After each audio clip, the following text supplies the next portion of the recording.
Hi, and welcome to Punchline Talks, the business breakfast briefers. I'm Mark Owen, and each week I invite a panel of business experts to review the morning newspapers, find out what's happened in their own individual business and their own individual business sectors, and finally, what's caught their eye in this week's Punchline. But before I start, I just want to thank our fantastic sponsors, Hazelwood's Accountants and Business Advisors. Okay, let's meet the panel. Today we've got Neill Ricketts. He's a graphene guru, chair of the Forest Verdine Economic Partnership. He's now chair of GSS, which is Gas Sensing Solutions, a company based in Scotland. Pure air, not hot air. Or is it hair? Whatever. Anyway, it makes no difference. He's just come back from the Chelsea Flower Show with a company that he's been labouring for, has just won a gold award. So well done there. So we'll find out all about that. We got Mark Cummings, ex-BBC Radio Gloucestershire breakfast presenter. He's a journalist, presenter, reporter, quizmaster, and now he's an author and travel writer. He's launched his first book, Glorious Gloucestershire, which he's been rolling out at book fairs and festivals all over the county. But he's just come back from his first big gig in Japan. So I'm really looking forward to finding all about that as well. We got Glenn Collingbourne. He's the director of Hazelwood, specialising in tax. The company has just under 600 staff, split across 4 offices in Cheltenham, Staverton, Bristol and Cardiff, with an approximate turnover of 45 million. Now, what's coming big down the tracks for us all in business? What should we know about tax? And how are we going to protect ourselves from the HMRC? So we'll find out all about from Glenn as well. And finally, not least, we got Ben Limbrick. He's the founder and managing director of First Aid Trauma Training Limited. It's a Gloucestershire-based company specialising in first aid, trauma and health and safety training with a background as a Royal Marine. Ben brings extensive practical experience to training programs. So, and obviously, he's got amazing experience in trauma care as well. So great to have you on the show, Ben. Okay, let's see what's making the headlines. Courtesy of the BBC this morning. Okay, the Daily Telegraph. 30 billion cost of Chagos surrender. So the Daily Telegraph. The Times. Starmer hands over Chagos to Mauritius. The Starmer. Chagos Islands cave in. The Guardian, fears of fresh NHS strikes after doctors decry derisory pay rises. The Financial Times, US lawmakers pass Trump's showpiece tax bill for 1 vote. The Eye, ex-MI5 chief Miliband's net zero plan is UK national security threat. The Daily Express, early release for killers an insult to all victims. The Daily Mail, Labour to release rapists and killers earlier. The Mirror, red alert, Man United in crisis, and the Daily Star, sold Trafford. Okay, that's the headlines. It's a real mixed bag. I'm going to start with you, Neill Ricketts. I know you're a Man U fan. What else have you picked out from the papers today? Well, being a Man U fan at the moment, that's like an extreme sport, isn't it? I mean, how bad can it get? I mean, we've got people have waded in. They say they're going to change things. We've had new managers, new players, and it's the same old, same old. And do they deserve to be in the Premier League at this stage? I'm not 100% sure they do. Even as a lifelong supporter, I mean, it just gets worse and worse and worse. And but that wasn't what I chose as the top story. I know, the one for me is politics is following the same way as the footballs for me. I mean, 30 billion they predict the cost of this deal according to the Telegraph, and we waded in with £101 million lease per year to lease what we already had. I'm not 100% sure of the business economics behind that. What are we thinking? Where's the money coming from? I just see money going out, no money coming in. Not only that, I see that there's a massive significance to our relationship with America over this deal. And it's like we just don't think these things through. We seem to be moving from one panic to another panic. I totally agree with you. I just don't understand it. I think it's completely barking. But I think their hand was forced by the European courts or something like that, and that it's a legal requirement that they had to sell it. That's been rumbling on even ever since the Tories took over. Thanks ever so much for that, Neil. Let's bring you in, Mark. I know you're a Leeds United supporter. I bet you're quite pleased to see Man U getting a bit of a kicking. Well, no, the first thing I have to say is, don't worry, Neil, it'll be fine. I'm going to be nice. Because let's be honest, it's the psychology of a sports fan, isn't it? I mean, as a Leeds fan, I started supporting Leeds, and that's where I'm from originally in the early 70s. But since then, there's been far more pain than pleasure. And of course, next season's going to be tough for Leeds. But I'm just enjoying winning the open top bus parade. I'm not going to worry about next season. And of course, the whole Man United thing, yeah, the clubs don't particularly get on very well. So watching what's happening, it's almost like Welsh rugby, Mark, isn't it? No, it's not quite like that. No, it's not quite like that. So with the football fans, there's this Schadenfreude going on and watching it. But I'm with Neil. I don't quite. You look at it as an objective fan as well, and you do wonder what's going to happen to them. And the fact that this morning they're sort of supporting Amorim and saying no, we still back him, I think is a bit worrying for Man United fans. But yeah, as a Leeds fan, I can't say I'm not too displeased with what's going on. Just another quickie from the Eye today. Actually, Kwasi Kwarteng has done a column about Badenoch, and a better Badenoch at PMQs can boost Tory morale. I don't know if anyone saw it this week, but the fact that Starmer stood up and did the U-turn on winter fuel payments, and she totally missed it until the fourth question, and the look of her lot behind her, thinking, hang on, there's an open goal here. It's like a Rasmus Højlund open goal, Neil.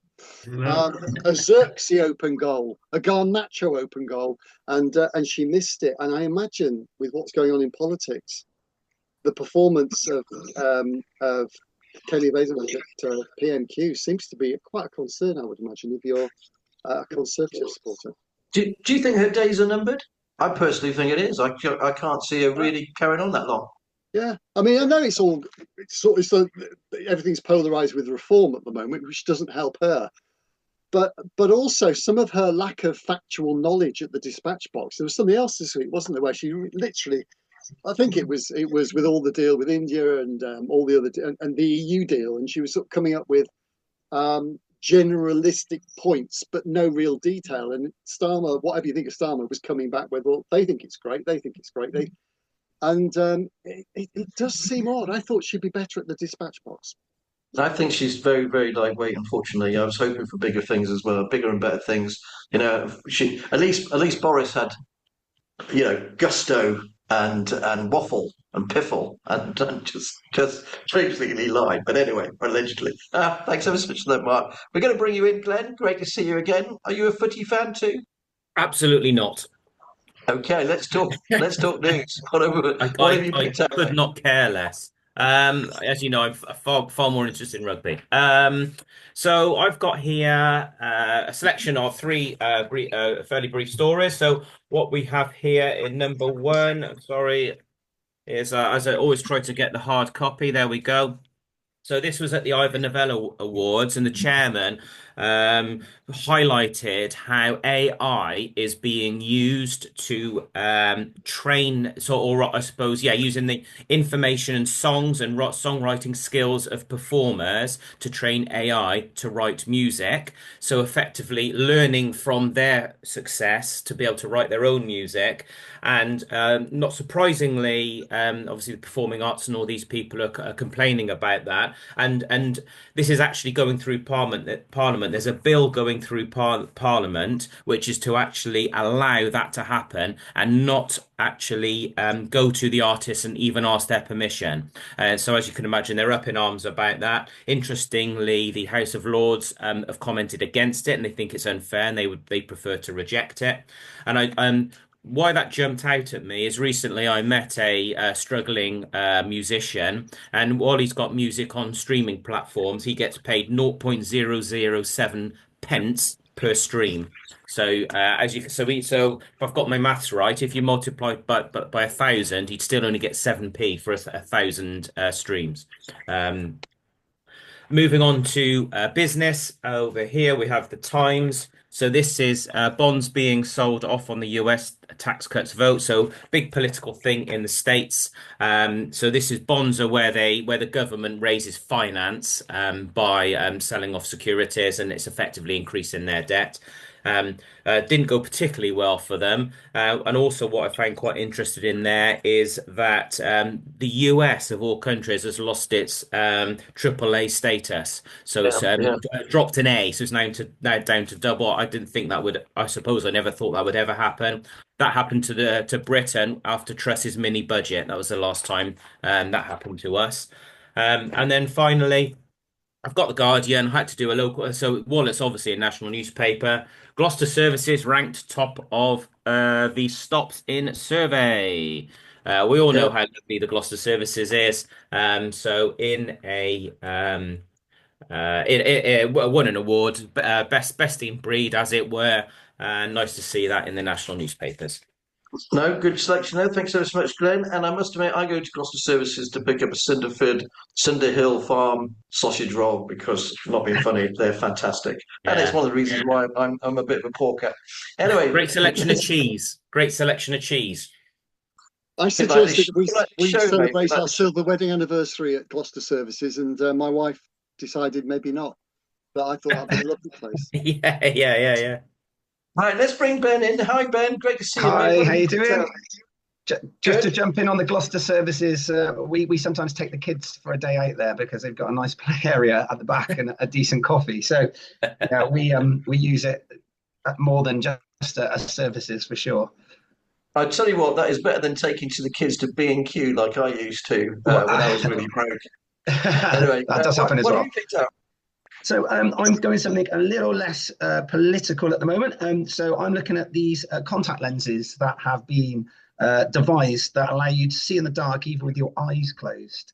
So these are a Chinese invention that have kind of recently come about where they use a nanoparticle polymer, which apparently is already being used in a lot of contact lenses anyway, but it uses infrared technology, or certainly infrared light, which the eye is then, as it's filtered through this technology, it allows you to be able to see in almost near darkness. You do have to have some ambient light by the sounds of things, so sounds to me like a night vision essentially that you would have like in the military. But it seems that the technology is depending on where you read it from. So I'm taking this from the Times. It's a smaller version in the Sun, but the technology is potentially going to make people that are colorblind non-colorblind, but it's also got quite a massive military kind of application as well, and also kind of an anti-crime. It's going to allow people to be able to see things like notes that may well be fake or fraudulent. So it's got huge applications potentially. I mean, that colour blindness, I mean, one of the reasons I couldn't become a pilot was because I have stage 4 colour blindness, and also because I'm incompetent and only have 2 left hands. So that's no reason I couldn't become a pilot. But, I was going to say, Mark, did you drive? One last story, Ben, very quickly. Yeah, so the other story that jumped out was the government's looking at the chemical castration of rapists, paedophiles, and I think at the moment it's a voluntary chemical that they take. I don't know, and it doesn't really say in any of the stories whether it is a permanent feature or if it's essentially when you're taking the tablets that it suppresses your appetite for sex. But there is also they're looking at a mandatory, a way of trying to free up hospitals, free up prisons, to get people back out into the community, but safely. So they're looking at potentially making it mandatory. I suppose, like anything, if it's something you can take and stop taking, there is going to be a risk that that person will still be able to offend. So if it's a long-term issue, which essentially you take the tablet and it takes away your desires, then brilliant. If it's just going to do it when you're taking the tablet, it's like anything, it's pretty fallible. So you can't. I think there needs to be more depth on it rather than it just being a story that's being rolled out at the moment. No, thanks so much for that, Ben. Yeah, I think it's one of those stories that's going to be around for a little while. It's very thin on the ground, actually, the information available, isn't it? I think it's a new policy that somebody's popped out of the hat somewhere. Okay, let's move on. Neill, let's talk about you and your, sort of your hard labouring at the Chelsea Flower Show. It doesn't look like you've got green fingers, mate. I'm going to bring something up here because we did actually do an article on the award yesterday. Let me just go over here. Hopefully you can all see this. This is the article. Neill, what were you doing at the Chelsea Flower Show, mate?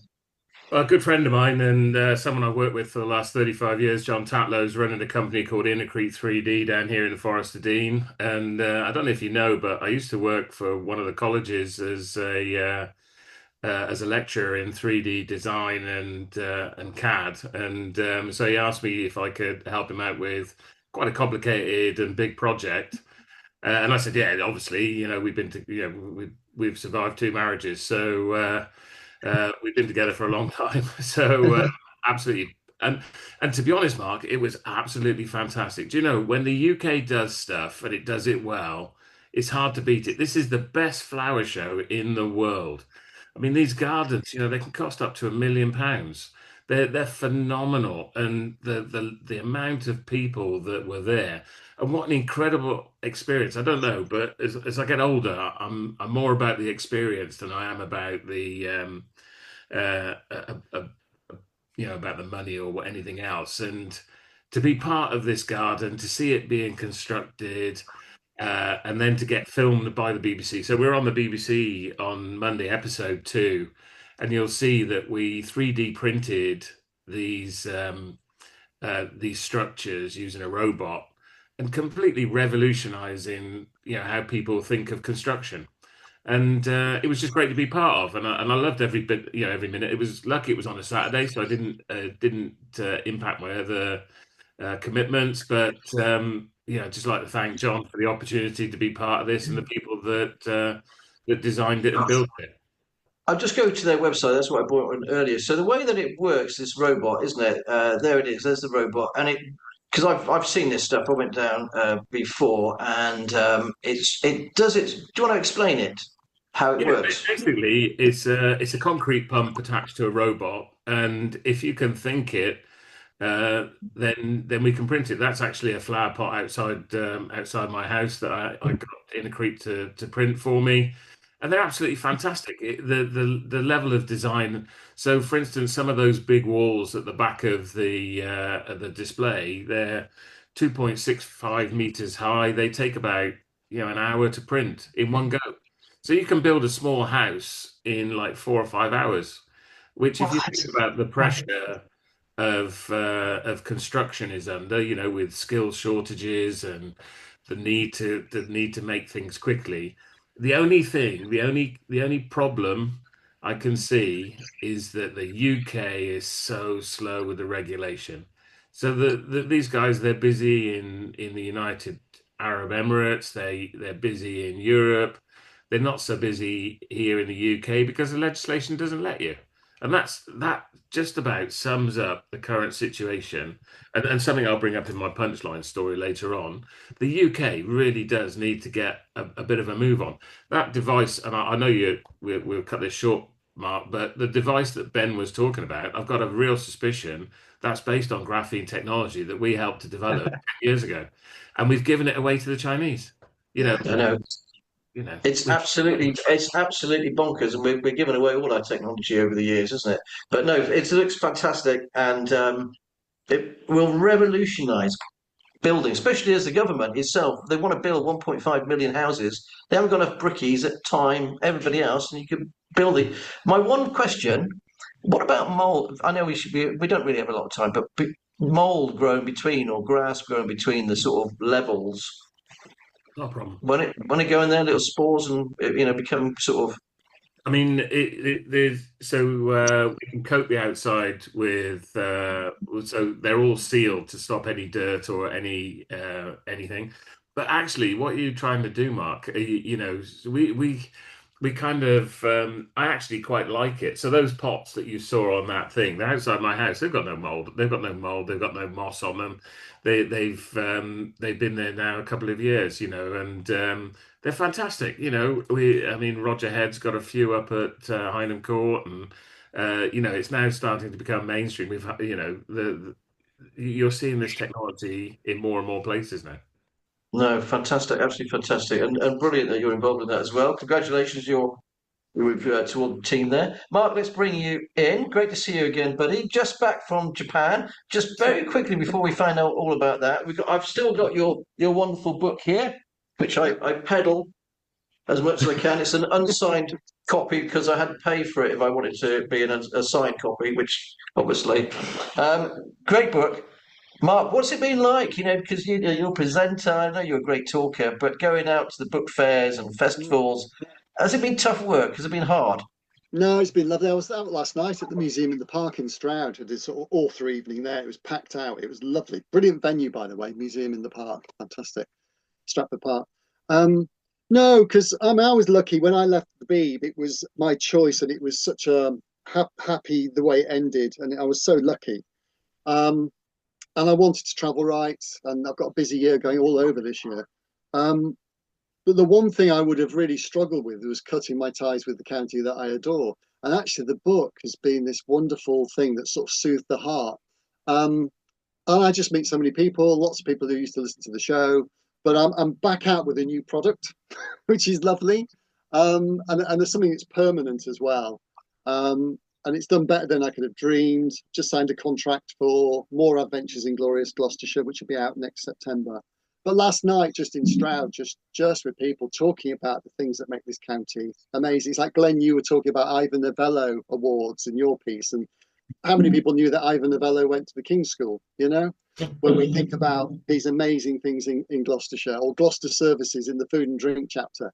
We talk about Mark Gale, who was the man behind it from the Matson Neighbourhood Project, and the real earthy element of that. So, Mark, no, actually going out on the road is like you do, because you hand deliver everything and you go around the county. To keep that connection's been a joy. Oh, great stuff. And you've just come back from Japan. It's a country I've always wanted to go to. So what was that like, and how do you make a living from that? How does it work as a travel writer? Do you get commissioned to go out there? They pay you for your flights, they pay for your hotels. What's the dynamics on the business side, Mark? Question. It is an interesting question. Going back to what Neil was saying, you get older, it's about the experience rather than all about the money. So I worked for two companies there, a local one and a national one. So Walk Japan sent me there, who do pilgrimages. So I was on a 9-day pilgrimage going back 1,000 years with Shinto gods through from Osaka to Ise, which was a stunning experience. So they pay the flight and they pay for the whole experience, and I write a piece for them, do a couple of little videos. But Holiday Architects in Cheltenham, who are a brilliant company, who do a lot of very bespoke things, they paid me to go to Tokyo and Kyoto, because what they do is a bit like my book in Gloucestershire.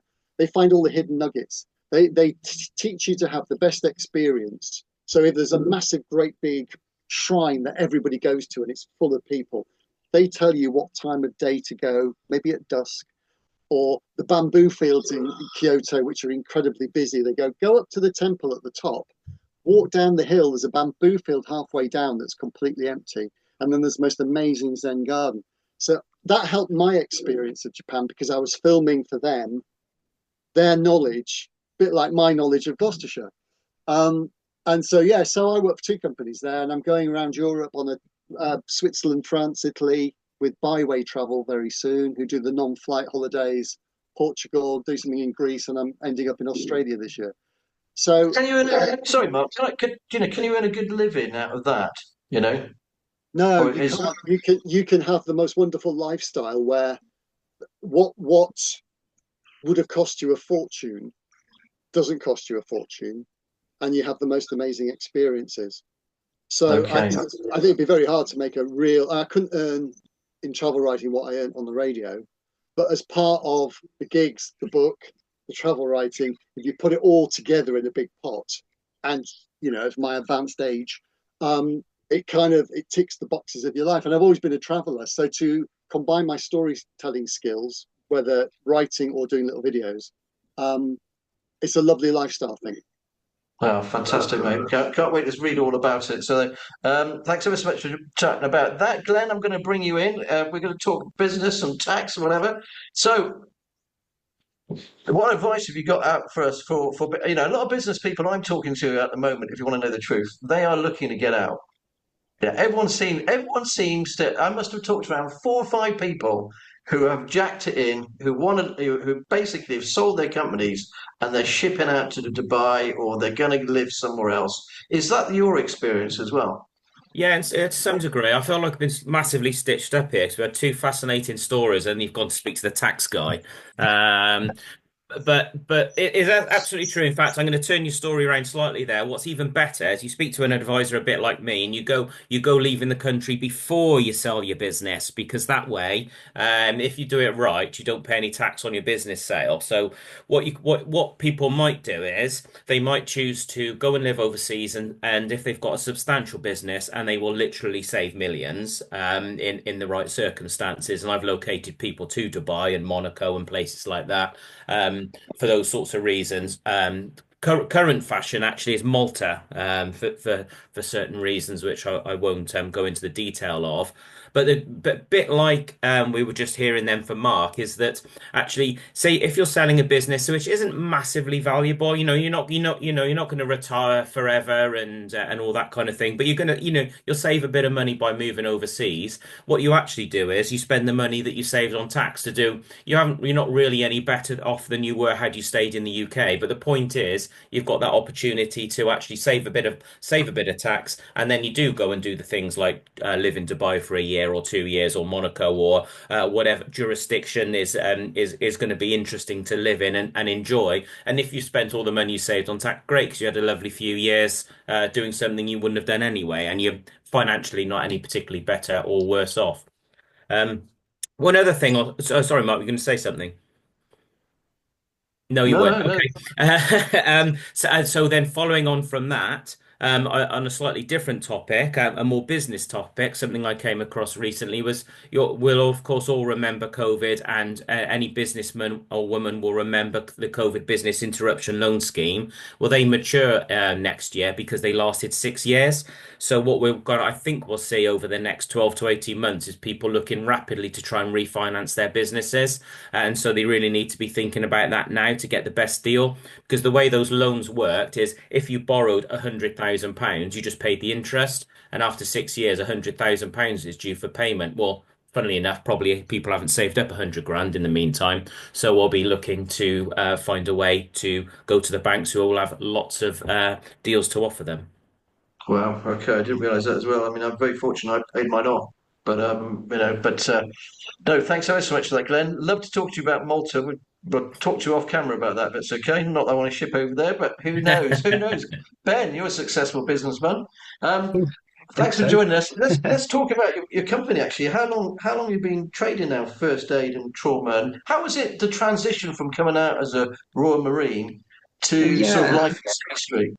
So I actually, my first job after leaving the Marines, I went and qualified as a teacher, and then realised after a couple of years that I like my own kids, but being around other people's all the time was a little bit hard work, actually. But I also got lured back out into the world of something called maritime anti-piracy. So I worked all around Somalia and the Indian Ocean on ships, actually readying them and getting them ready to go through the high risk areas, particularly when the Somali pirates were pretty ferocious at that time. So that's how I kind of got into the health and safety. I mean, the first aid and the trauma was always in the back with the Marines, but the health and safety and things like fire safety all started to originate at that point, really, when I was working on the ships.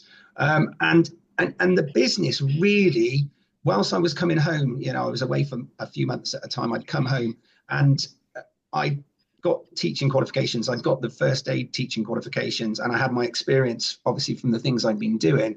The business sort of organically grew. I'd come back and someone would say, "Oh, would you be able to run a course for us?" And it started the small fire of, okay, this could be a business. And it rapidly grew. I mean, first aid and trauma training is a bit of a kind of, it doesn't really explain what the business does now. We've got another business called Southwest Compliance Group, which picks up all the health and safety as well. But we do a lot of fire safety. We do a lot of fire training and fire, and fire is a really big area at the moment. We look at those, sadly, those 3 people that died last week in Bicester, and it's becoming, and again, even going back 7 years to Grenfell, you know, fire's become a really polarized topic. And for us as a business, we've, you know, grown quite rapidly in that area, that the fire safety and the fire risk assessing, mostly off the back of some of those sad disasters. And one of the things, like, you know, when we go to businesses now, the first aid is great, but if people die in fires, or it not only is there, you know, a massive business continuity issue when you have a fire. A lot of businesses never recover from a, you know, significant fire, but there's also, you know, the prosecutions now that come with the fire safety. So I like to think from a health and safety angle, we kind of cover every area, from construction sites to auditing, and that flexibility has meant that we've been really lucky, actually, to pick up quite a bit of work in lots of different areas. Ben, do you find that a lot of businesses just aren't prepared for? I mean, we've only got a couple of seconds left, but, you know, do you find a lot of businesses aren't prepared for the fires? They haven't gone through the sort of training. They don't have the right kit there. Yeah, I mean, sadly, with all health and safety, our first conversation with a lot of people is when it's gone wrong. So the proactiveness of doing something before it goes wrong, just unfortunately is not there. And a lot of people phone me and I say, well, what do you want me to do? Turn back time. Once it's happened, all we can do then is reset, really, and rebuild from that point, so it doesn't happen again. So yeah, prevention is always better than the than the cure. You know, the cure. Yeah, absolutely. Okay, well, thanks ever so much for that, Ben. Absolutely fascinating. I'd love to talk to you about the Smiling Pirates another day as well, and about the fire extinguishers I've got in my garage. But we'll talk about that maybe off camera. Okay, just very quickly, guys, we are running out of time. I'm already overstocked. So very quickly, I'm going to start with you, Mark. What have you picked out for this week's Punchline, please? Yeah, it was just the obituary and the tribute to the Stroud councillor, Green councillor John Marjoram, and writing those is a real skill. I think, one, getting it right and accurate is important, but also just capturing the legacy. And in my book, I talk a lot. I was in Stroud last night talking about John Marjoram and people over the centuries who've left a legacy to Gloucestershire. And when you think of John Marjoram, you think he saved the Hill Pool building. You get the train into Stroud. Many of us remember back in the day, it was derelict and all the windows are smashed. And he fought to keep that building. Now it's great. And Woodchester Mansion, and fighting certain ring roads in Stroud. So yeah, I thought that was really well written. And I think when you come away, you go, oh my God, I forgot about that about him. And I think for the family, that's really important. Well, thanks ever so much. And it's so difficult, isn't it, to write an obituary? You've got to get every detail right. And I think Simon Hack, who wrote that piece, did a fantastic job. Thanks ever so much for pointing that one out. Neil, what have you picked out for the punchline, please? Pick of the punchlines. Well, I happened to see Mark Hawthorne actually at Leith Creative, which also is a great destination to go to, a garden centre just outside Huntley in the Forest of Dean, and it happened to tie in with your video with the new leader of Gloucester County Council and her commitment to support business. But unfortunately, I don't think she really answered how she was going to do it. So I'm keen to know, what are you actually going to do to support business? Well, funny enough, Neil, she has agreed to come on the show and to do a 30-minute interview with me, as well as a big interview. So hopefully we'll get her back on. As has Joe Baker, the new chief executive, has also agreed to come on the Business Breakfast show as well. So last week we had Gareth Edmondson, chief executive of Cheltenham Borough Council. So we are bringing them in, and hopefully we'll give them a quiz. But we are watching the council really, really well. So thanks ever so much, Neil. I'm going to... We also need to close that loop and make sure that they're honest to their promises as well. Well, that's very true, yeah. But hopefully, anyway, we'll go to that. Glenn, what have you picked out for us, please? Gloucester is officially a great night out. That's what I've picked up very quickly. Woohoo! Very quickly, Purple Flag Award, particularly focusing on the food doc. And also, what's great to know is, as I said before, I'm a Gloucester boy. I know that it's the Wild West, or it used to be the Wild West when you went out for a trip in Gloucester. And it's great to see that it's got awards for its safety as well. So I'll leave it there, but good to know we're getting some support. And I tell you what, I went down Westgate Street yesterday, and there's some new eateries coming down there as well. Watch your space. We've got two new restaurants going on Westgate Street as well, coming down very shortly. Ben, what have you picked out for us, please, mate? Wrap up the show. Very quickly for me then. So the fantastic municipal offices over in Cheltenham, obviously former council offices, are looking to be hopefully a luxury hotel, which would do that building justice, because it's a fantastic building, lots of space, and it would be a real shame to see it, fall into disrepair. I don't think it would, but a decent hotel in there would make a big difference.